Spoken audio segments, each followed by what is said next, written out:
Olá pessoal, bem-vindos mais uma vez aos nossos vídeos sobre bioestatística usando o Jamov, tá certo? Hoje nós vamos aprender como aplicar uma análise de variância de um fator em um delineamento inteiramente casualizado. Tá certo? Então, no nosso exemplo de hoje, nós temos aí uma situação na área de ortopedia veterinária, tá? E vamos aqui ao exemplo. Primeiro, algumas informações. A análise de variância, diferente dos testes T que a gente tem visto, né? Ela compara a partir de 3 grupos independentes. Tá certo? Então, diferente de um teste T, que pode ser para uma amostra ou para 2 amostras emparelhadas ou para 2 amostras independentes, a análise de variância se presta a verificar se existe efeito significativo em um ensaio que testa 3 tratamentos, tá certo? 3 níveis de um efeito. Tá? Então, no nosso exemplo aqui, nós temos uma situação onde um médico veterinário ele deseja investigar qual a técnica de contenção óssea permite a recuperação mais rápida de fraturas em tíbias em cães da Polícia Militar. Tá certo? Então o veterinário que está prestando serviço aí para a Polícia Militar, ele verifica uma alta incidência, né, uma alta prevalência de fraturas em cães de serviço da Polícia Militar, em oficiais, né?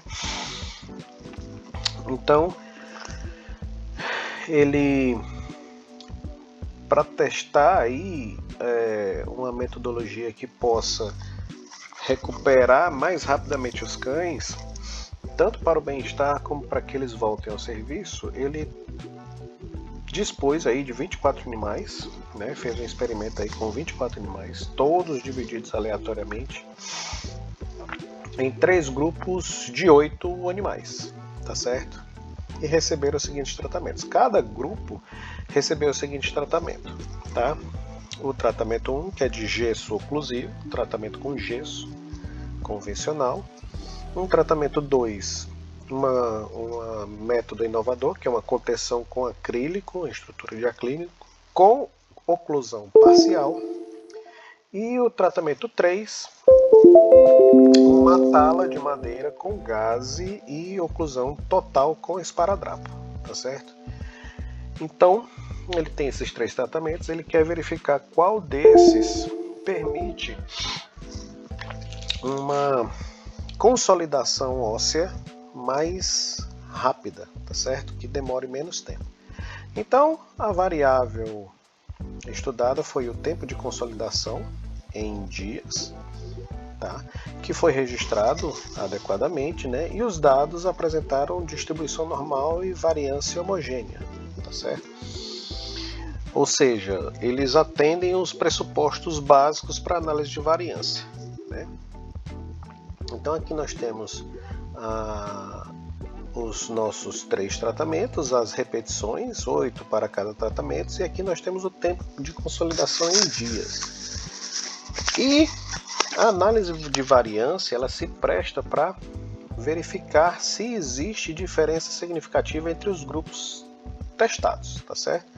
Para isso, nós elaboramos as seguintes hipóteses, tá certo? Todas as médias, a média do tratamento 1, do tratamento 2, do tratamento 3, são equivalentes, são iguais, não há diferença significativa. Lembrando, mais uma vez, que as igualdades vêm na hipótese nula, ok? Em contrapartida, a hipótese alternativa de uma análise de variância afirma que pelo menos uma dessas médias é diferente, que existe alguma diferença significativa. Não se sabe onde. A análise de variância por si só, ela diz se há ou não diferença significativa. Caso haja uma diferença significativa, caso haja um efeito significativo, caso a gente possa rejeitar a hipótese nula e aceitar, né, no caso, afirmar o predito na hipótese alternativa, nós não saberemos localizar e precisamos lançar mão dos testes pós-hoc, a posteriori. Tá? Então aqui, para executar, eu já tenho aqui os nossos dados, né, com os animais. Nós temos aqui 24 animais, certinho, e temos os nossos 3 tratamentos. A forma de organizar a planilha para a realização do teste, ela é empilhada, assim como no teste T para amostras independentes. Então aqui eu preciso de uma coluna que diga os tratamentos, né, com as suas 8 repetições, e o valor de cada tempo, que é a nossa variável dependente, tá certo? A nossa variável resposta. Então a gente organiza a planilha de forma empilhada e a gente está pronto aí para aplicar o teste de ANOVA, tá certo? De análise de variância. Bom, para realizar, a gente não vai mais na guia do teste T, a gente vai clicar em análise de variância e no Jamov nós temos diversas opções para análise de variância, de métodos paramétricos e seus equivalentes não paramétricos, que vai ficar para um outro vídeo tutorial, tá certo? No caso de um delineamento inteiramente casualizado, nós temos o controle de toda a amostra, de todas as condições de infraestrutura e de manejo, de modo que os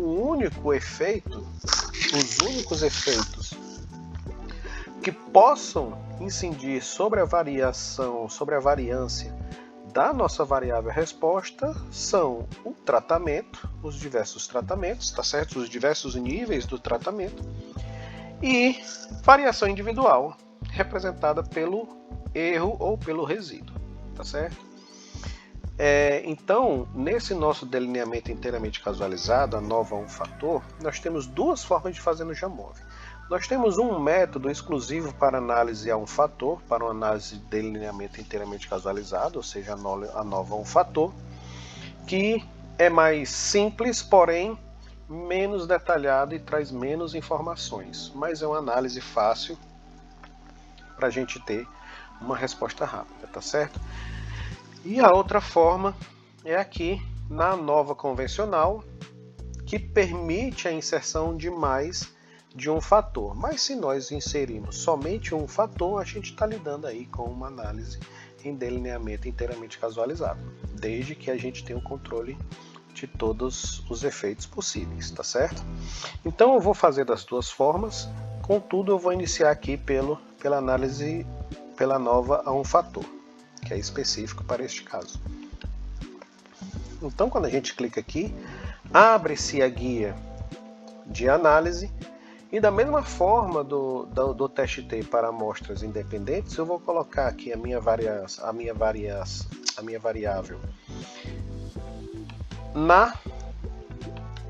no setor de variável dependente e a variável agrupada passa a ser os meus tratamentos, né? As minhas formas de contenção de fratura óssea de tíbia. Então eu coloco aqui a variável agrupada e rapidamente eu já tenho um quadro de análise de variância muito simples, tá certo? Bom, por default, por padrão, a análise de variância ela já vem considerando que existe normalidade, mas que as variâncias são heterogêneas, por isso que o teste é o F de Welk, que é ajustado para quando nós temos análises de variância cujas variâncias entre os tratamentos elas são heterogêneas. Tá? Então, no nosso enunciado, fez-se uma avaliação e afirmou-se que tem homogeneidade de variância e distribuição normal dos dados. Para isso, a gente vai verificar os pressupostos aqui. Então, nós vamos botar dois testes, o teste de homogeneidade de variâncias, onde a gente vai ver o teste de Levene e o teste de Bartlett, que segundo os seus valores de P, né, que são maiores do que 0,05, não se pode rejeitar a hipótese nula, a qual afirma que as variâncias são homogêneas. A hipótese alternativa diz que as variâncias são heterogêneas, não são homogêneas. Então, como a gente não pode rejeitar a hipótese nula, afirmamos sim que as variâncias são homogêneas. Então, aqui a gente tem homocedasticidade.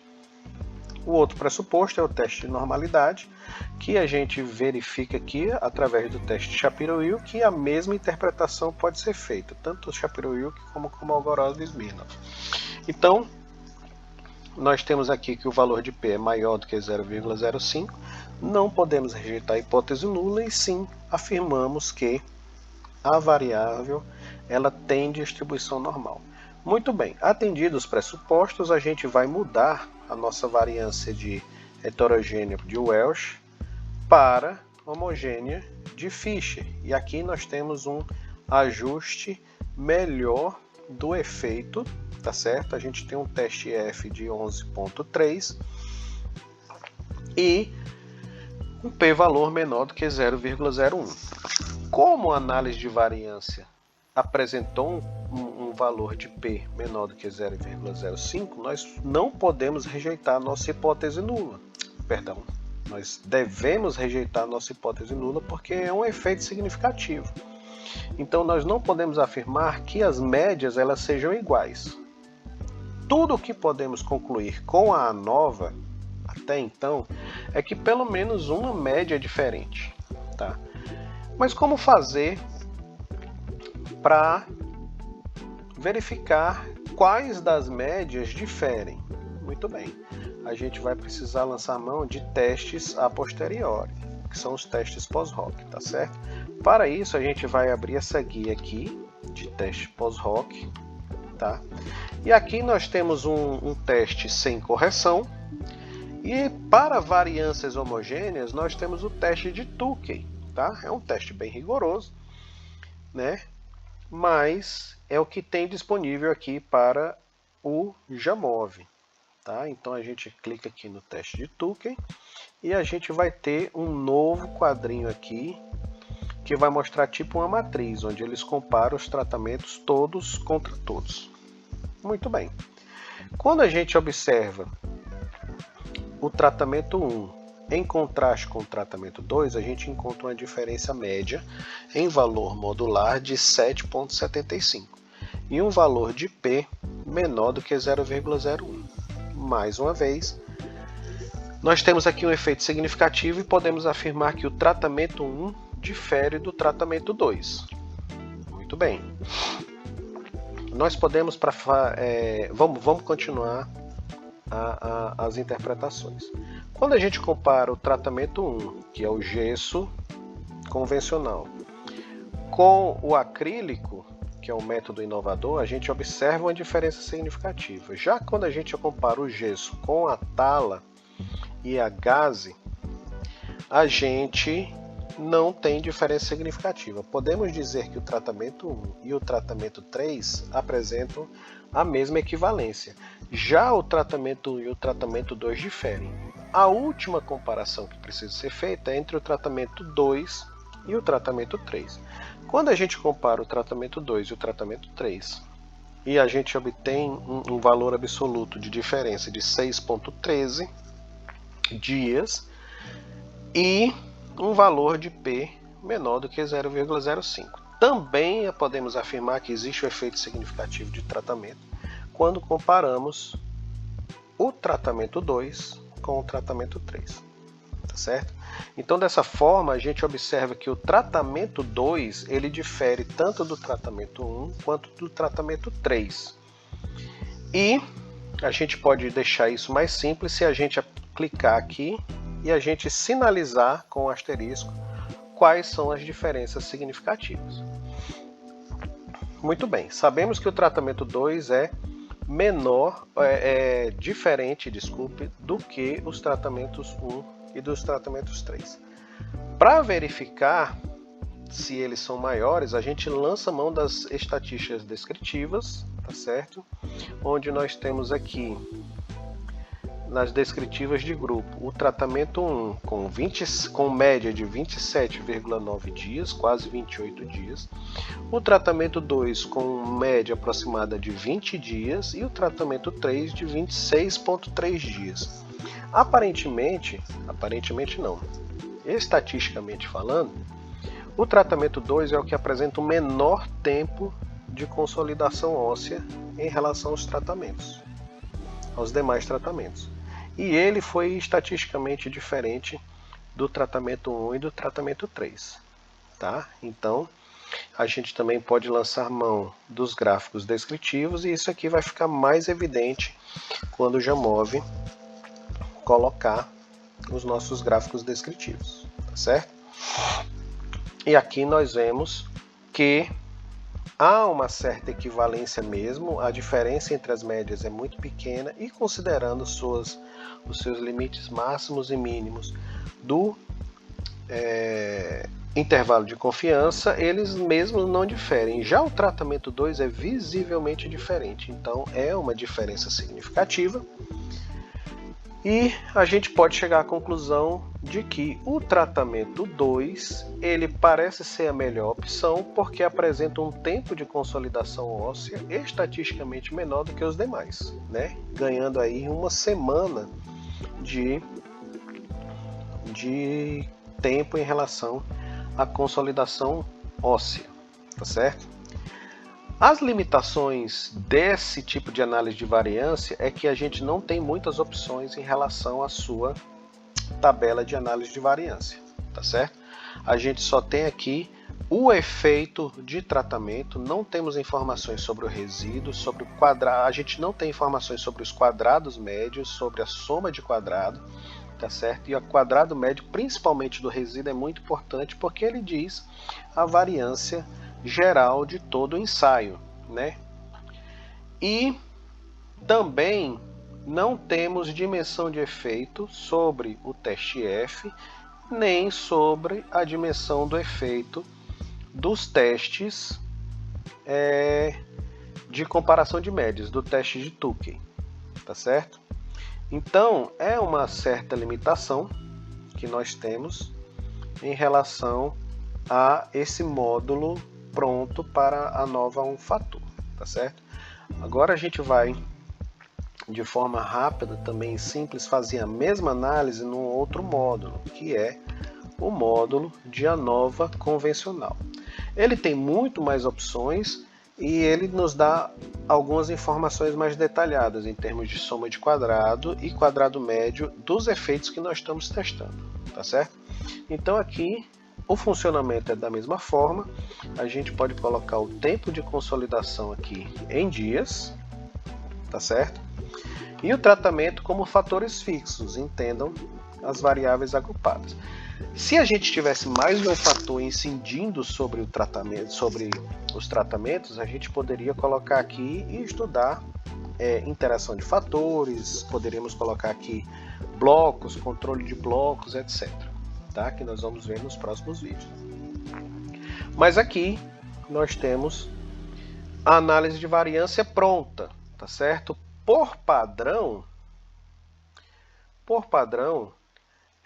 ele já vem com o teste F, que se a gente comparar com a análise anterior, nós vamos obter o mesmo resultado, de 11,3, com 2 graus de liberdade para teste do efeito e com o grau de liberdade do erro em termos de 21, tá ok? E um P de 0,01. Se a gente olhar na nova forma, a análise de variância é muito mais semelhante do que a gente está habituado a ver, tá? Com somas de quadrados, tá certo? A soma de quadrado aqui sendo maior do que a soma de quadrado do resíduo, ou seja, a influência do tratamento passa a ser mais importante do que a do erro, tá certo? E os seus respectivos graus de liberdade. Nós temos o quadrado médio de cada um onde o quadrado médio do resíduo significa a variância geral do ensaio, tá certo? Então nós temos muito mais informações. Outra avaliação importante que não tem no outro módulo é a dimensão do tamanho de efeito, tá certo? Então o efeito aqui para análise de variância do teste F é o eta quadrado, eta square, tá certo? E quando a gente avalia o eta square, o eta ao quadrado, a gente tem aqui um eta ao quadrado de 0,519. Isso significa que o efeito é muito forte, uma vez que um eta quadrado de 0,05 até 0,05 é um efeito pequeno, de 0,05 até 0,014 ele é um efeito moderado, e acima de 0,14 ele é um efeito forte, ou seja, aqui a gente tem um efeito significativo e um efeito bem forte. Temos então diferença entre as médias, e essa diferença não só é significativa, como é a diferença expressiva, tá certo? A gente também pode adicionar o teste global do efeito, que é exatamente igual ao do tratamento, porque ele é o nosso único fator sendo testado, tá? E o resíduo aqui controlado. A gente vai ver que o teste do modelo global ele vai ser importante para a gente interpretar também o controle de blocos nos próximos vídeos, tá certo? Então aqui, como a gente só tem um fator sendo testado, ele é o único que aparece aqui no termos do modelo, tá certo? Se a gente coloca mais de um fator, ele aparece tanto o segundo fator como possíveis interações, se as interações forem de fato importantes para a nossa análise, tá certo? Aqui não é o caso, nós só temos um tratamento, não há necessidade de alterar nada aqui. A verificação dos pressupostos, a gente tem os mesmos testes de homogeneidade, de variância e de normalidade, que vai dar os mesmos resultados lá de cima, tá bom? E aqui a gente passa para o teste pós-hoc. Para a análise do pós-hoc, nós precisamos comparar o efeito que a gente quer estudar, que no caso nós só temos um, que é o de tratamento, e a gente já, por default, ele aparece aqui o de Tukey, tá certo? Então a gente vai ter aqui uma tabela do teste de Tukey, onde tem uma comparação semelhante, a gente vai ver que tem os mesmos resultados também, eles têm os mesmos resultados quando a gente compara o tratamento 1 com o tratamento 2. Existe aqui, eu vou fechar aqui um pouco para ficar mais claro. Deixa eu colocar aqui de novo. Então existe um efeito significativo, tá certo? Porque o P de Tukey ele foi menor do que 0,1, ou seja, o tratamento 1 difere do tratamento 2, e o tratamento 1, quando comparado com o tratamento 3, não há diferença significativa, tá? Já quando comparamos o tratamento 2 com o tratamento 3, existe sim uma diferença significativa. Os mesmos resultados que a gente obteve lá no outro modo de análise de variância. Só que nesse caso a gente tem informações sobre o D de Cohen, que já é o nosso conhecido, né? O D de Cohen acima de 0,8 é um efeito muito forte, Então aqui nós temos um D de Cohen de 2,25, 2,26, ou seja, a diferença entre o tratamento 1 e o tratamento 2 não só é significativo, como é uma diferença expressiva. Esses 7 dias, esses quase 8 dias de diferença fazem um grande efeito na consolidação óssea, tá certo? E o valor modular também aqui de 1,78 quando comparamos o tratamento 2 com o tratamento 3 também, tá? Levando aos mesmos resultados, mas também levando a informações não só sobre significância, mas também como tamanho de efeito, certo, pessoal? E a gente pode, aqui nas médias marginais, a gente pode colocar o nosso tratamento no termo 1, ok? e pedir não só o gráfico das médias marginais, como ele já foi gerado aqui, como também a tabela de valores descritivos para a nossa análise, tá certo? E aqui a gente ainda pode brincar com esse gráfico, colocando os valores observados, onde vamos ter aqui a distribuição dos dados de cada tratamento ao redor da média, né? Mostrando aqui que o tratamento 3 ele apresenta os valores mais consistentes, existe uma certa variabilidade nos valores de T2 e T1, sendo que não são de grande importância para perturbar a homogeneidade das variâncias, tá certo? De modo que sim, temos um efeito significativo, a média mais baixa e a única que é diferente é o tratamento 2, o que nos leva à conclusão de que o melhor tratamento para consolidação óssea é a contenção de acrílico com oclusão parcial, tá certo? Então eu espero que vocês tenham compreendido, espero que vocês tenham conseguido acompanhar e espero também que vocês consigam aplicar nos experimentos de vocês, tá certo? Então, agora está com vocês, mãos à obra e um forte abraço.